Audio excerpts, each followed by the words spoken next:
Bonjour les amis et fans de l'Olympique lyonnais, bienvenue dans cette vidéo d'actu sur l'Olympique lyonnais.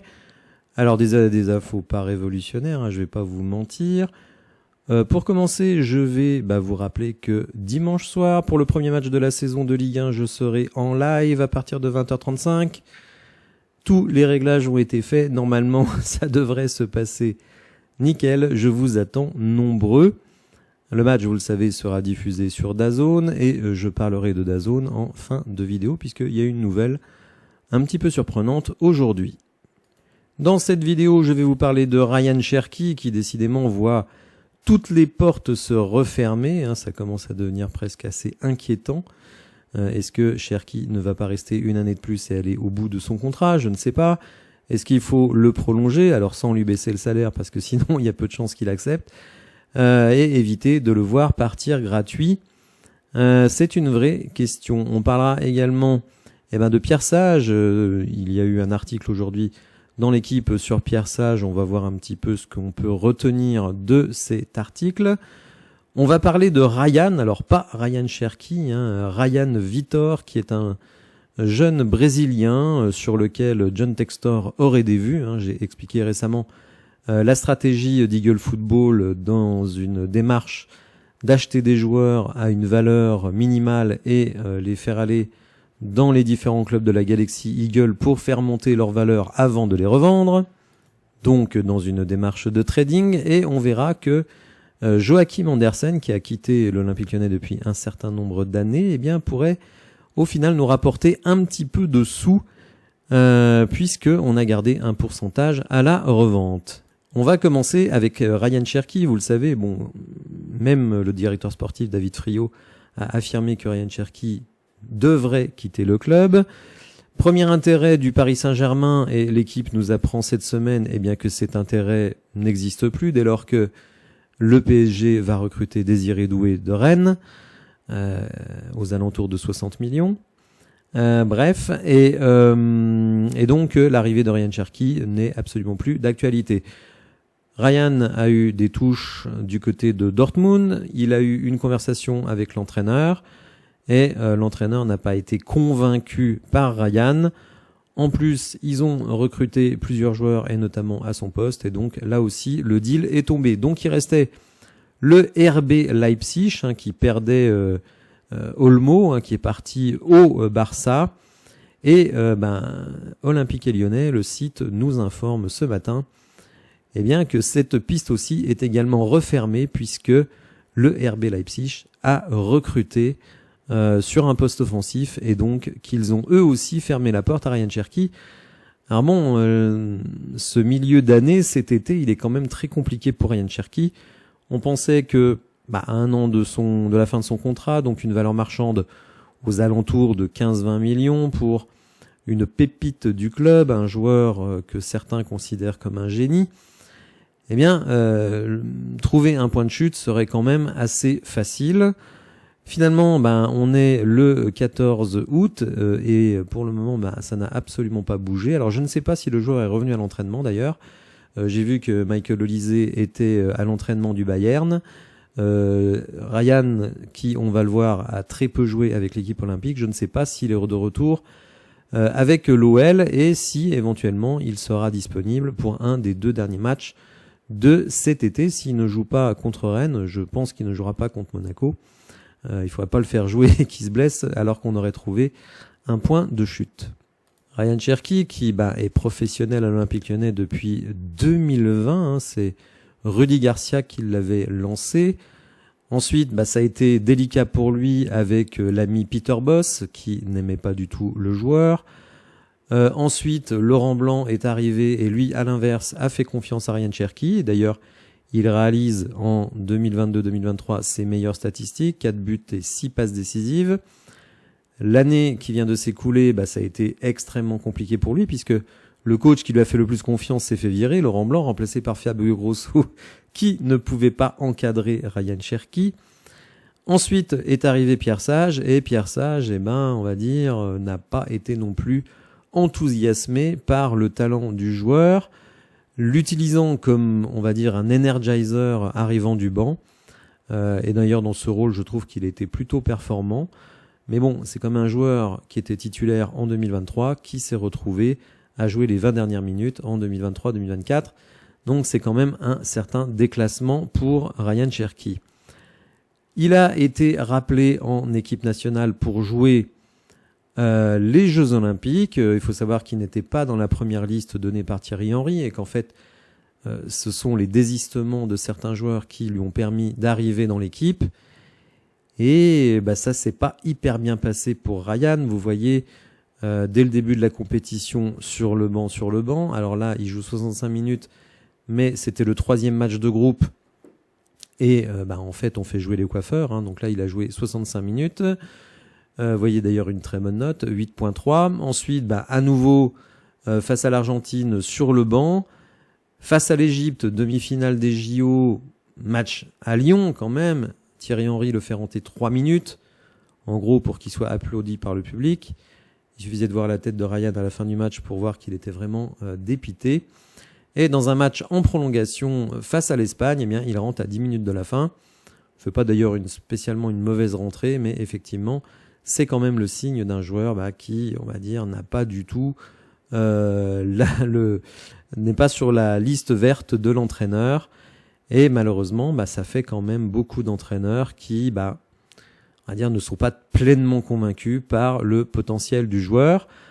Alors bon, moi je pensais quand même qu'à 15 millions, il partirait très facilement, tout simplement parce que oui, il y a des défauts, oui, il y a de l'irrégularité, mais il y a quand même un certain potentiel. Et en plus, je trouve que sur le plan physique, sur le plan athlétique, il a quand même progressé, je pense qu'il faut le reconnaître. Et donc, il me semble que mettre 15 millions sur Cherki, c'est pas un énorme investissement. Alors certes, il y a un salaire quand même, puisque évidemment, il ne va pas accepter de baisser son salaire. Donc je ne sais pas ce qui va se passer d'ici la fin de l'été. Je pense quand même qu'il y a un club ou deux qui vont se réveiller pour se dire il faut pas le laisser passer non plus, parce que s'il devient super fort, ce serait quand même bête d'être passé à côté. Mais en tout cas, à ce jour, à date, il n'y a plus rien.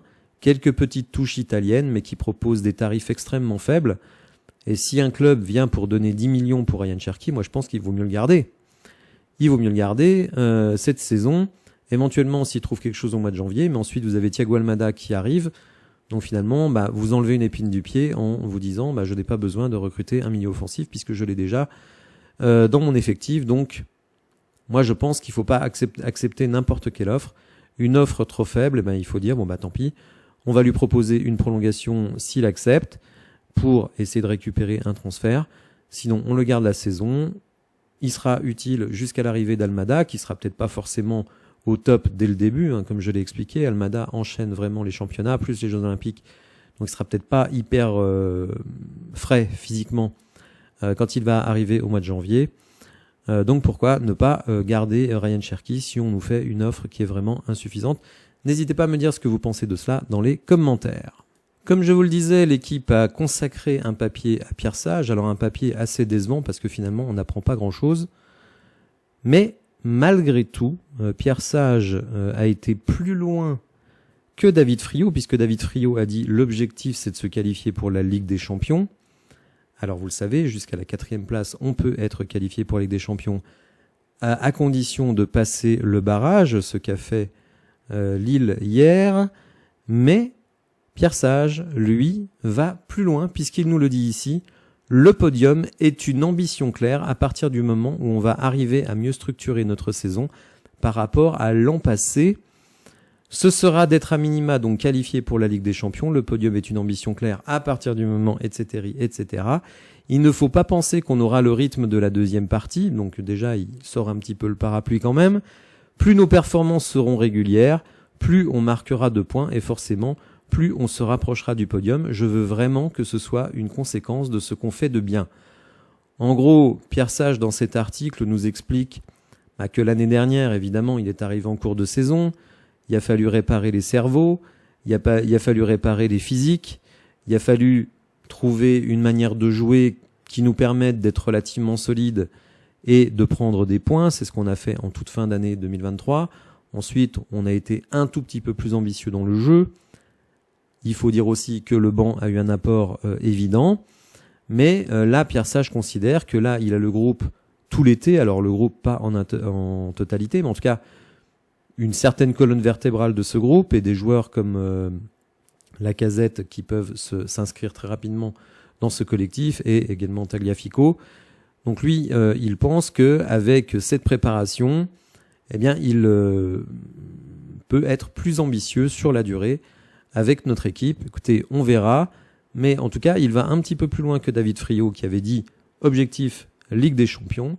Non, lui, il dit objectif podium. Est-ce que à cet instant, je précise, l'effectif est taillé pour faire top 3 du championnat? Chacun se fera son opinion. Moi, pour ma part, j'attends quand même la fin du mercato pour me prononcer. N'hésitez pas d'ailleurs à me dire dans les commentaires si pour vous, l'équipe telle qu'elle est aujourd'hui est taillée pour jouer le podium.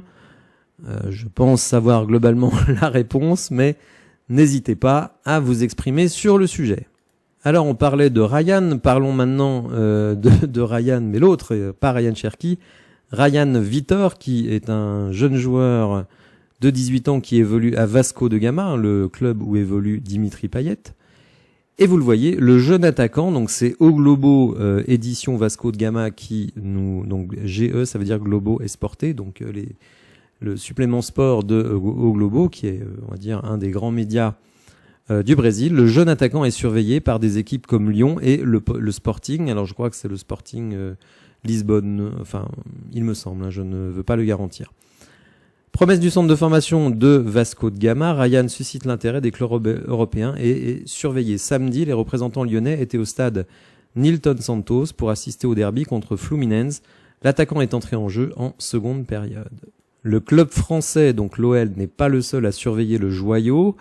Il y a aussi d'autres grandes équipes qui regardent, comme le Sporting du Portugal. L'information a été publiée pour la première fois par le journaliste Lucas Pedrosa et confirmée par GE1. Donc vraiment, on nous dit que des émissaires de l'OL sont allés superviser le joueur, mais on nous précise quand même que ni l'équipe de Vasco, ni on va dire l'agent de Ryan n'ont reçu de proposition pour le joueur qui a eu 18 ans au début de ce mois, mais l'intérêt a déjà atteint les gens du club. Donc ça veut dire que, en gros, on a dit qu'on pouvait être intéressé, d'autant que le joueur a un contrat qui court jusqu'en décembre 2025.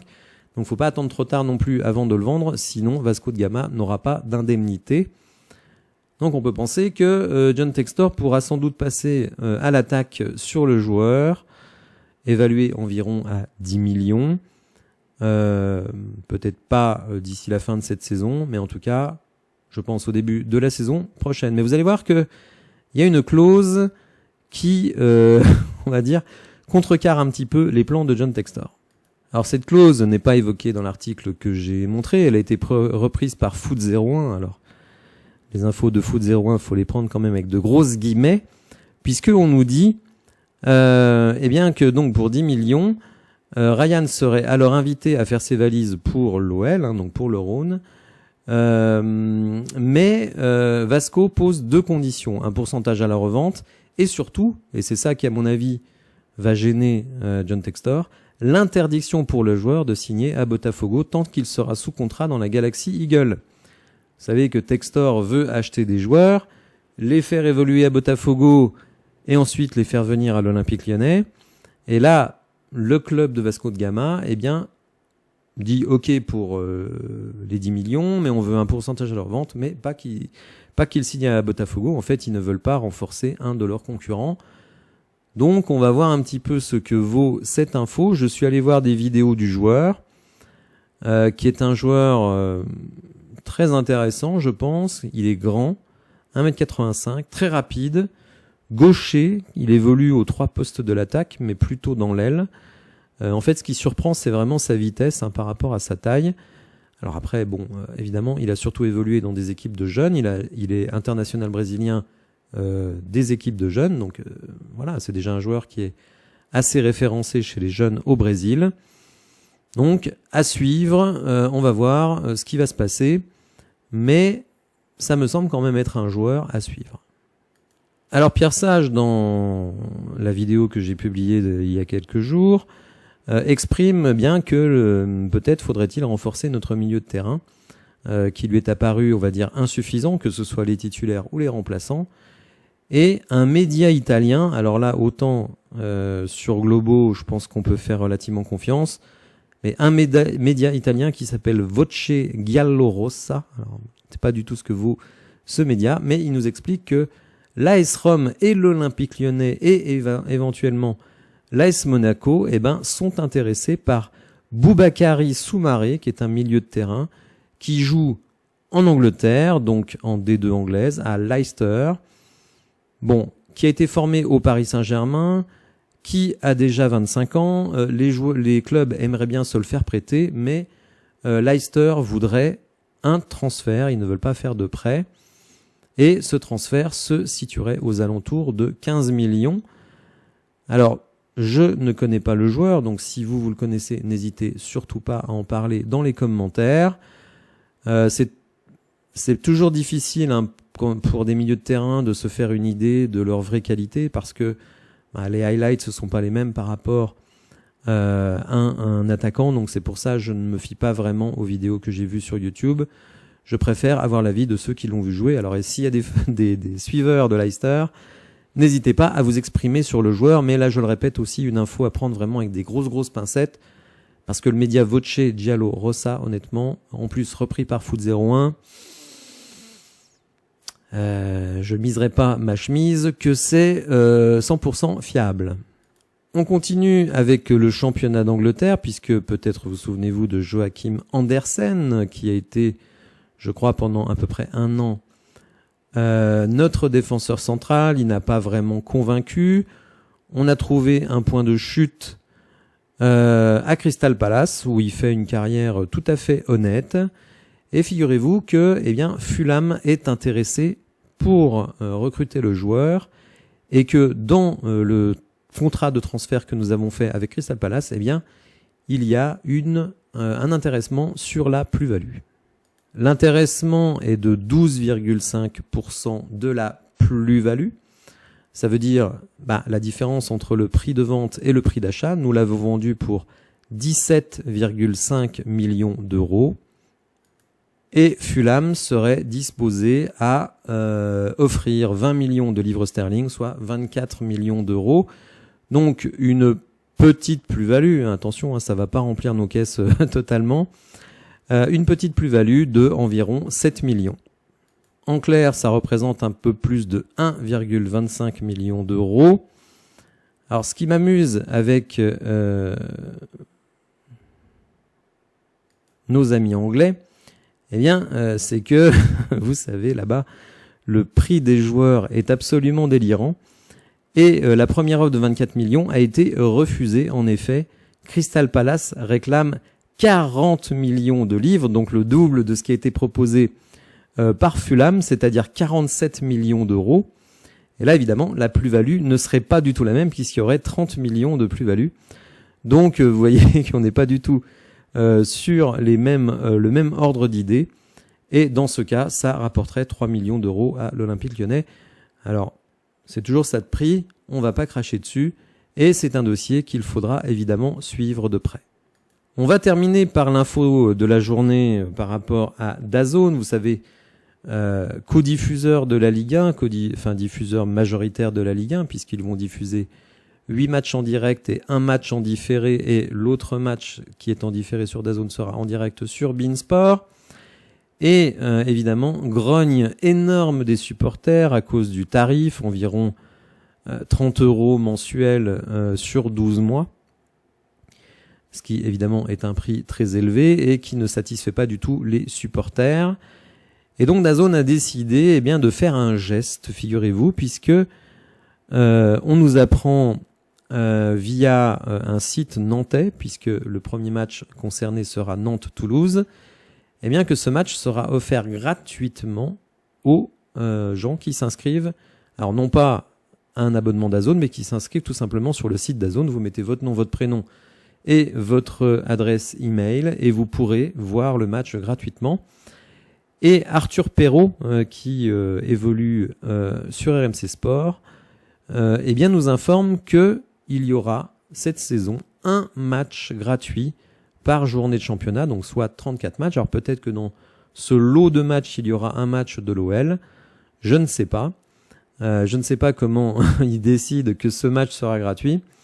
Tout comme le match dans le forfait à 14 €, hein, vous savez peut-être, enfin à 15 €, puisque dans cette offre à 15 €, il y a un match qui est choisi parmi les 3 qui ont lieu à 17h le dimanche, donc vous ne savez pas du tout pourquoi vous payez. Je trouve cette chose tout à fait surprenante. En tout cas, voilà, un match gratuit. Alors, les mauvais esprits comme moi, puisque moi je serai obligé de payer DAZN pour la chaîne tout simplement, eh ben les mauvais esprits se disent mais attendez, déjà on payait 30 € pour 8 matchs, et là maintenant il y en a un gratuit, donc en fait on paye 30 € pour avoir 7 matchs en exclusivité. Donc je suis pas sûr que en termes de communication ce soit super, puisque déjà on n'est pas content de payer 30 €, mais en plus parmi les 8 matchs du week-end seront visibles par tout le monde, donc je pense qu'en termes de communication, c'est pas génial non plus. Voilà, n'hésitez pas les amis à me dire ce que vous pensez de tous ces sujets dans les commentaires. Si vous avez apprécié la vidéo, n'hésitez pas évidemment à la liker. On se retrouve dimanche pour le commentaire live justement du premier match de la saison, déplacement à Rennes. N'hésitez pas à vous abonner, à activer les notifications et je vous dis à bientôt pour de nouvelles infos. Merci, au revoir.